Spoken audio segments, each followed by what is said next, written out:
deberías estar aquí.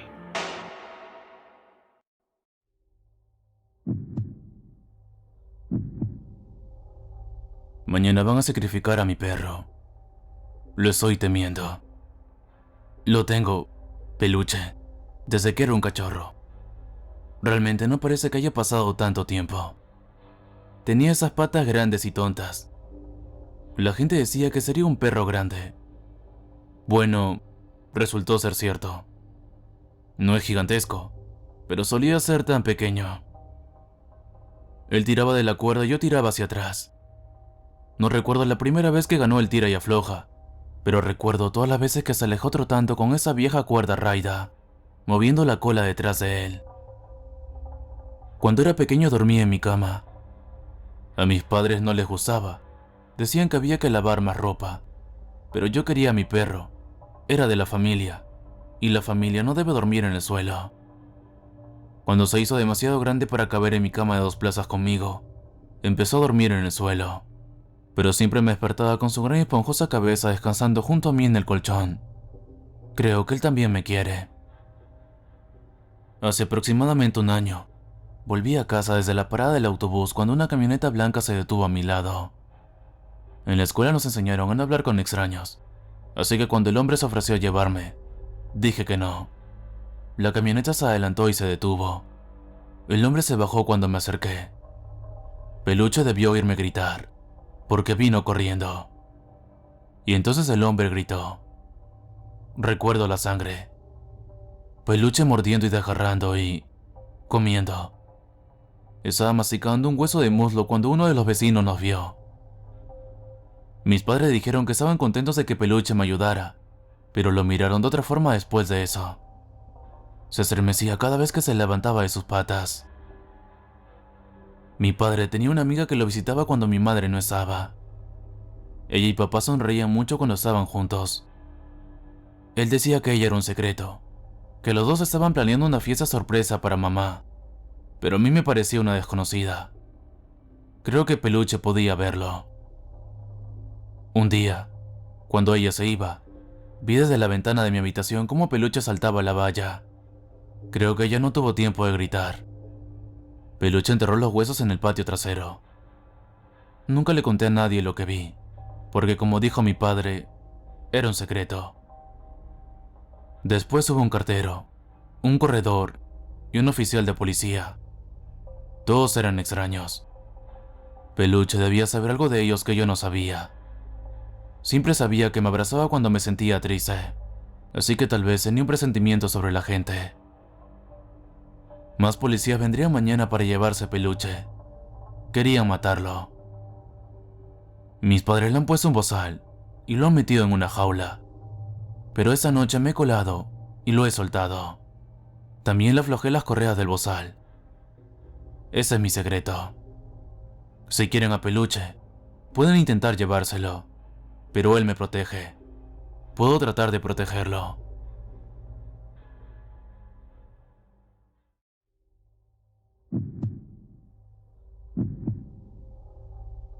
El cielo gris se perdió de vista cuando dejé el barco y entré en el agua.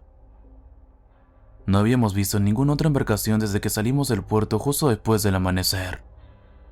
Una bandada de pájaros, débiles en la penumbra, había parecido seguirnos durante las primeras millas, pero luego se habían alejado y estábamos solos. Aquel día éramos 2 buceando.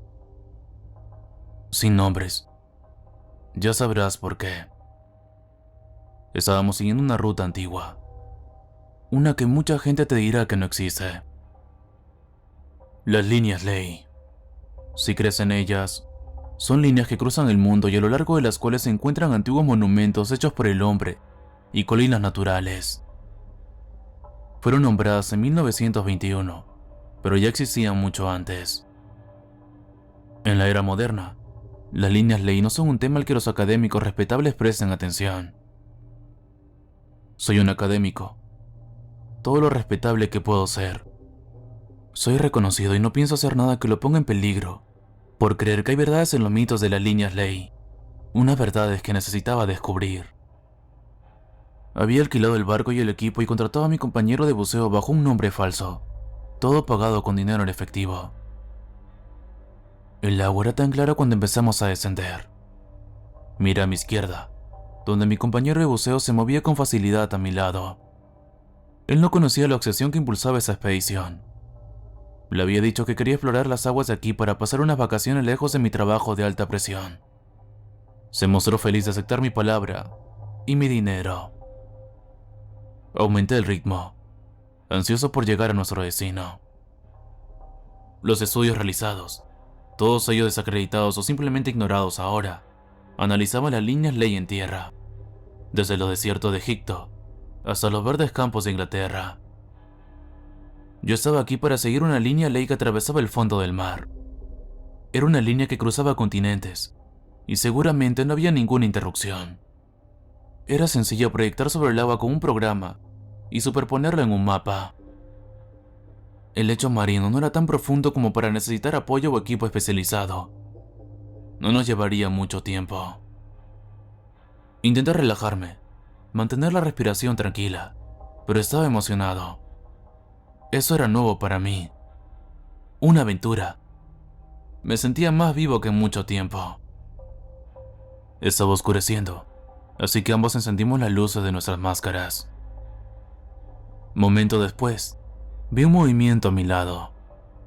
Mi compañero me hacía señas, señalando el fondo del mar. Seguimos bajando un poco más y nos quedamos flotando justo por encima de la superficie. Moví el haz de luz de mi linterna de un lado a otro, y vi bancos de peces diminutos de colores brillantes, cangrejos que se desplazaban, y anémonas a la deriva. Después de comprobar nuestras coordenadas en el dispositivo fijado a mi muñeca con un cable, indiqué que debíamos avanzar, siguiendo la línea ley. Los latidos de mi corazón se aceleraron. La creencia es que las líneas ley emiten un pulso de energía sobrenatural, y juro que podía sentirlo emanando a mi alrededor, transformando el océano en el lugar más hermoso que jamás había visto. Sí, estaba entusiasmado. No tengo ningún problema en admitirlo. Y mi emoción iba en aumento porque a media milla de distancia había una convergencia de dos líneas ley. Cuando las líneas ley se cruzan, en lo que se conoce como puntos terminales, la energía es mayor y puede ser potencialmente aprovechada. Quizás también, de alguna manera, se pueda medir. En aquel momento no tenía ni idea de cómo hacerlo. Como he dicho, esa era mi primera expedición. Sabía que era una búsqueda que llevaría muchos años. Continuamos nuestro progreso. En tierra, los puntos finales son a menudo los sitios de las construcciones de gran significado espiritual. Aquí no esperaba nada parecido. Sé que mis creencias están fuera de lugar, pero no creo en seres submarinos que construyen cruces de piedra a alguna deidad oceánica. Soy excéntrico, pero no soy loco. A medida que nos acercábamos al punto final, empecé a preguntarme si realmente lo estaba. Si todo el secretismo, las mentiras piadosas, las noches de insomnio planeando y soñando me habían alejado de la realidad. En el lugar donde mi mapa me decía que se cruzaban las líneas ley, había una formación rocosa. Se alzaba frente a nosotros, un grupo de una docena de rocas largas como pilares que formaban un patrón circular. Se trataba de un fenómeno natural. Tenía que serlo. Sin embargo, se parecía tanto a un círculo de piedras, uno de los antiguos lugares de culto, cuyos rezos aún atraen a los devotos. Un engaño del ojo, me dije. Cualquier conclusión que saque debe basarse en pruebas empíricas debidamente analizadas, no en la imaginación. Comenzamos a nadar alrededor de la formación rocosa.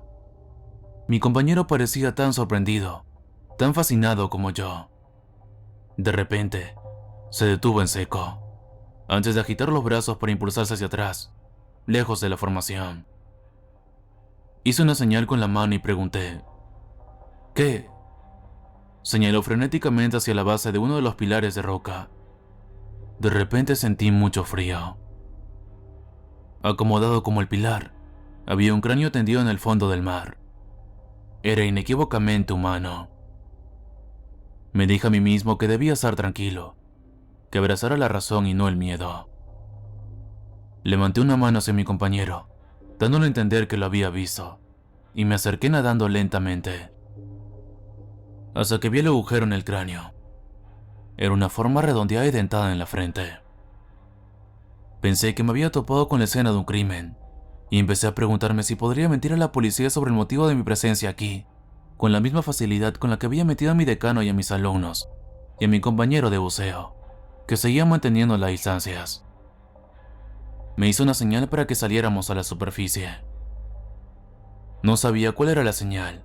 Necesitaba tiempo para pensar, así que me limité a agitar las manos, hasta que pareció captar la idea. Con él calmado, decidí explorar más el lugar. Parecía muy poco probable que pudiera volver como había planeado. Tendría que encontrar otro punto de terminación submarino. Pasé por delante de la calavera, queriendo ver más de cerca los otros pilares, y vi algo que sobresalía de la superficie del fondo marino. Me agaché y lo solté. Lo limpié un poco con mis dedos enguantados. Era una moneda, una antigua por el estado y las marcas. Mi estado de ánimo se aligeró. Si el cráneo era de la misma época que la moneda, serían restos históricos. Todavía había preguntas cuando lo informara, como sabía que tenía que hacer en el momento en que lo viera, pero ahora sentía que podía manejar cualquier consulta. Miré a mi compañero y le hice un gesto para que se uniera a mí. Dudó y empezó a nadar hacia abajo. Me di la vuelta y me quedé helado.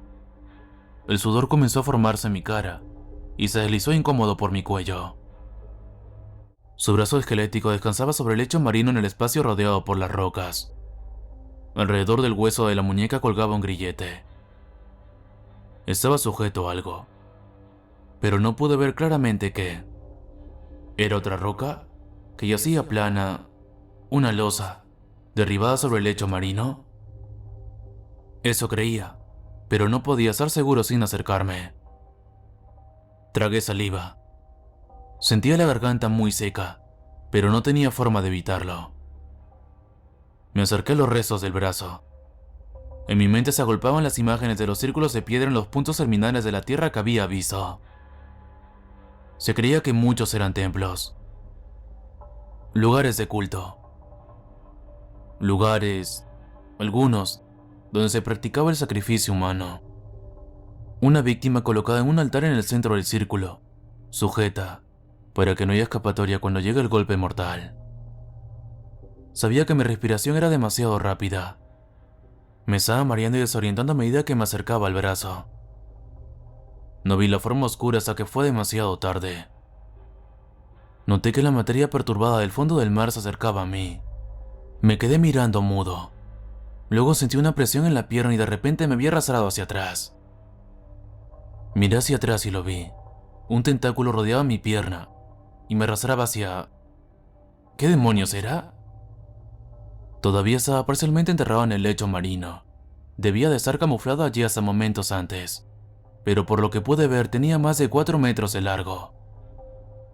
Más tentáculos que salían en espiral golpeaban el lecho marino, y yo estaba casi cegado por la suciedad que se remolinaba. No lo suficientemente ciego. Retrocedí cuando una caja torácica golpeó mi máscara, y se alejó. Debía estar en el fondo del mar. Su descanso eterno había terminado por ese monstruo. Aquello seguía atrayéndome. Era una presa. Me di cuenta y el terror estalló en mi interior. Era hombre muerto. Lo sabía.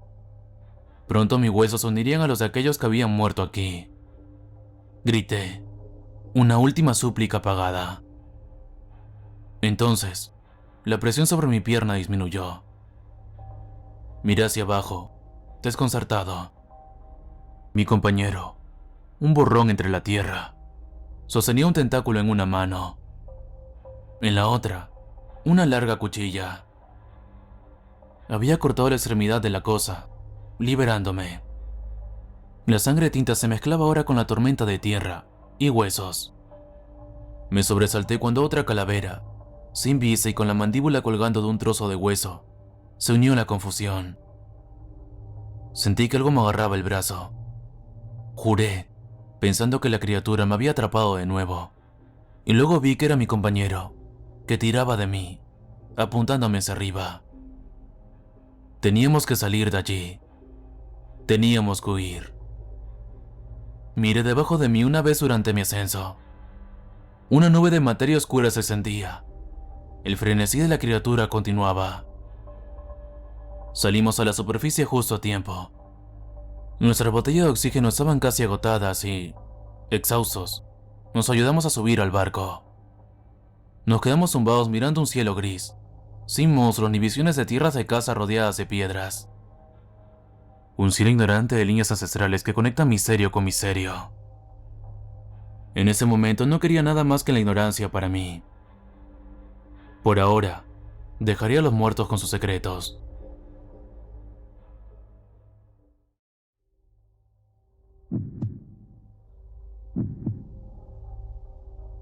La jornada laboral había sido insoportable, pero por fin había terminado. Ahora, a hacer ejercicio. La noche era preciosa de una manera extraña. Una parte primitiva de mí lo odiaba. Sabía que los horrores se escondían en la oscuridad. Pero otra parte de mí me gozaba. No había nadie más fuera. Los únicos sonidos eran los de las afueras de la ciudad. Los animales, el viento y de vez en cuando un carro. Era agradable. A veces, me asustaba de vez en cuando un montón de basura que parecía demasiado humano o un ruido que sonaba poco natural. Pero el equipamiento del gimnasio aquí era gratuito, así que no me importaba. Solo se trataba de hacer ejercicio. Y entonces terminé por esa noche. Al día siguiente, pasé por el lote. Todo parecía estar bien, pero la valla se había doblado un poco. No mucho, pero lo suficiente para notarlo. Entonces, me tocó trabajar de nuevo. Otras 8 horas. Otro largo día de clientes y de basura. Luego, de vuelta al lote. Mi salud mental había pasado factura últimamente. Sentía que me alejaba de la felicidad, pero seguramente si me esforzaba y trabajaba más podría alcanzar mis objetivos. Así que volví al lote justo después de mi apartamento. Estaba oscuro, muy oscuro. A diferencia de las noches anteriores, no veía la belleza, solo sentía miedo. Sabía que no era razonable y seguía adelante, pero algo parecía estar mal. Llegó el día siguiente. Revisé el terreno en busca de algo sospechoso, algo que me hiciera sentir ese tipo de miedo y ansiedad, pero no había nada, así que seguí mi camino. Otro turno de trabajo. Más basura. Un ciclo demasiado predecible, que alimentaba un estado mental en espiral. Entonces me fui de nuevo, y entré en el lote, esforzándome el doble en mis rutinas, como si pudiera agotar el miedo que sentía esa noche. Me pareció que un montón de basura se movía, una masa negra y cambiante en la noche. Volví a entrar, con mi entrenamiento sin terminar. Mi miedo no disminuyó. A la mañana siguiente, bajé al solar para comprobar si había algo. Encontré un ratón muerto y retorcido. No le di importancia y seguí con mi rutina. Volví a pasar miedo dentro, y el día siguiente encontré un pájaro muerto, pero todos los órganos y músculos habían sido succionados. No había ninguna lesión en el pájaro que permitiera a un carroñero hacer eso, pero el pájaro era solo pluma y hueso. Lo descarté como si fueran hormigas o algo así, y seguí mi camino. Otro día, otra noche.